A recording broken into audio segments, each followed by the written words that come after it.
हाँ जी बच्चों, तो क्या आप जानते हो कि जो 1 किलोग्राम हम आज की डेट में चीज़ों का मास कैलकुलेट करने के लिए यूज़ करते हैं, वो किस तरह से हिस्टोरिकली इवॉल्व हुआ।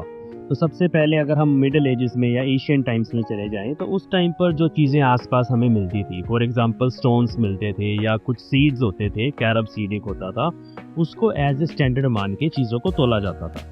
अब इसमें दिक्कत ये थी कि भी जो सीड के साइज़ है, वो हर सीड का साइज़ डिफरेंट होता था, तो उसमें यूनिफॉर्मिटी नहीं आ पाती थी। तो इस वजह से ट्रेड में भी और व्यापार में भी दिक्कत होती थी। फिर मिडिल एजेस में कुछ लोकल यूनिट्स डिफाइन किए गए, जैसे पाउंड को डिफाइन किया गया, आउंस को डिफाइन किया गया, और वो भी स्टोन्स के मासेस के ऊपर ही बेस्ड थे।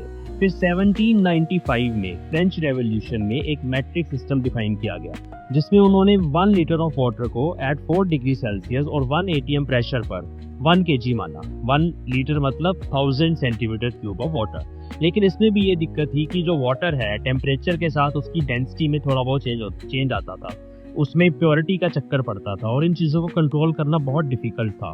फिर उसके बाद 1889 में 1 केजी डिफाइन किया गया, वो आज आपकी बुक्स में डेफिनेशन अवेलेबल है। तो वो एक प्लेटिनम इरिडियम अलॉय का सिलेंडर होता है, उसमें 90% प्लेटिनम है, 10% उसमें इरिडियम है। तो ये इस तरह का सिलेंडर है जिसमें रस्टिंग नहीं होती, बहुत लॉन्ग टाइम तक ये चलता है। तो ये सिलेंडर बहुत लंबे समय तक as a 1 kilogram prototype use हुआ, तो 1889 से लेके 2019 तक। अभी लेटेस्ट डेफिनेशन 2019 में आई है। तो ये जो डेफिनेशन है, इसमें 2 इक्वेशन, ये प्योरली थ्योरेटिकल है, इसमें 2 बेसिक फॉर्मूले यूज होते हैं। एक तो E is equal to mc², mass energy equivalence by Einstein, और दूसरा E is equal to h nu, ये बाय प्लैंक्स लॉ इसको बोला जाता है। h यहाँ पर प्लैंक्स कांस्टेंट है और न्यू यहाँ पर फ्रीक्वेंसी है। तो यहाँ से अगर हम दोनों को इक्वेट कर देते हैं तो मास का फॉर्मूला बन जाता है h न्यू बाय c²। अब इसमें h एक यूनिवर्सल कांस्टेंट है, इसमें न्यू जो है वो फ्रीक्वेंसी है। तो जो सीशियम वाली डेफिनेशन आपने पढ़ी एटॉमिक क्लॉक में, सीशियम एटम में से जो रेज निकलती हैं, गामा रेज, उसकी फ्रीक्वेंसी को यहाँ पर यूज करा गया है इस डेफिनेशन में।